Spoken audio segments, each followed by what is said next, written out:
Hey guys, today I'm going to be sharing with you some of the tips that helped me break out of low self-esteem. Growing up and being a victim of bullying myself, low self-esteem was something I had to struggle with for a very long period of time.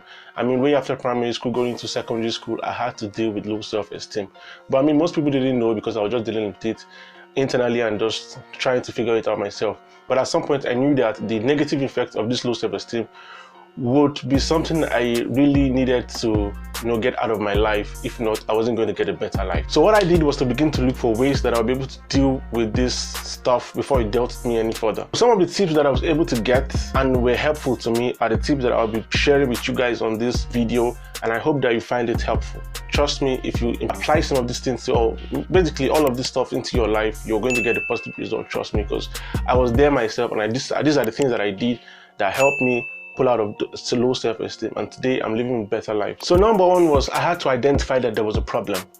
I didn't necessarily have to lie to myself. I just knew that, okay, if I have to work on this low self-esteem of a thing, then I need to accept that I am actually having this problem.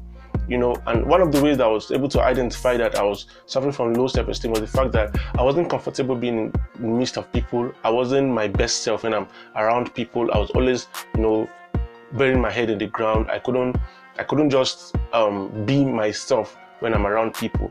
And this is not an issue of being an introvert. Most people confuse low self-esteem for being introvert. They are two opposites. You can be an introvert and still be your best self when you're around people.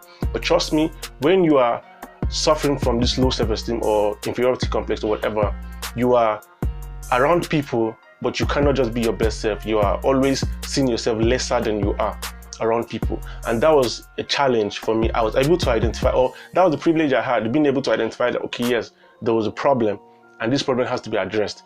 If I'm going to ever become, something in life, I need to deal with this, because you are always going to be around people, and if you're around people and you're just, that guy who is timid, or who is just, creating walls around himself, then you are not going to get well with people. Once I identified that there was a problem, it put me on the pedestal of going to actually solve this problem. And that was how I was able to open up to myself and allow help to come in.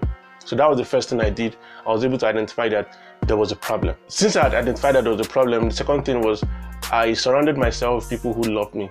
I surrounded myself with people who were speaking to my positive side, because I believe that every human being has a positive and a negative side. So if you have people who speak to your negative side, is otherwise known as bullying. People who talk down on you and just insult you regardless, like whatever you say is just not good enough. But if you surround yourself with people who speak to your positive side, people who encourage you, people who love you flawlessly, people who, despite your flaws, they are still there through the thick and thin, people who just love you basically, and it comprises of friends and family, most importantly.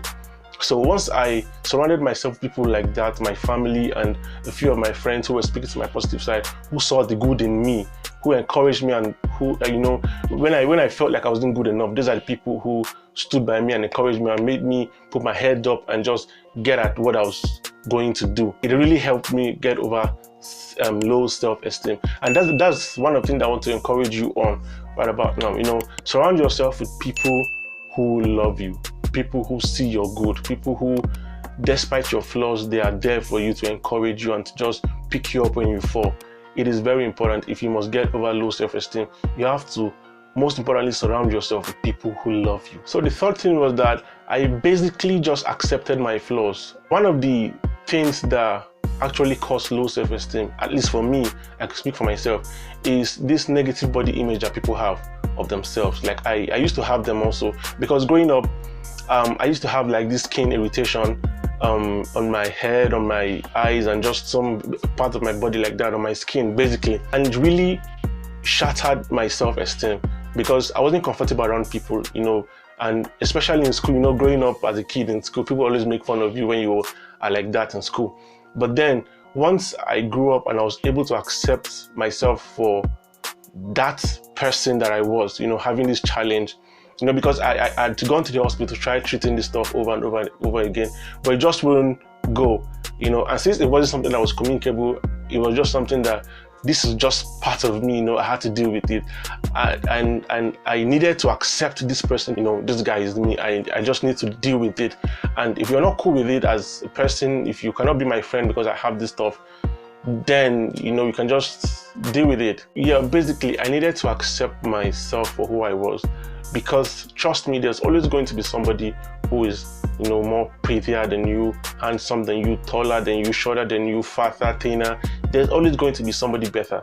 So if you're going to keep beating yourself over the fact that you are not good enough in your eyes, then it is going to be a problem, and you really need to stop doing that.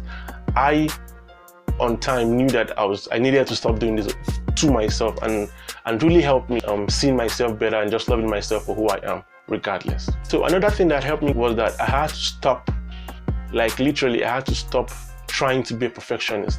Being a perfectionist is one thing that some people say as a good thing, but I don't, because being a perfectionist would just never see your accomplishments as good enough, and it's really a problem. So I really needed to just trust myself and trust my ability. Once I put my best into something, whatever comes out as a result, I just accept it for what it is. Because growing up, man, I never I never was sort of like the best student in class, and or the best in the room or anything like that. It wasn't a challenge for me anymore. Once I knew that, okay, I do not necessarily have to be the best in the room.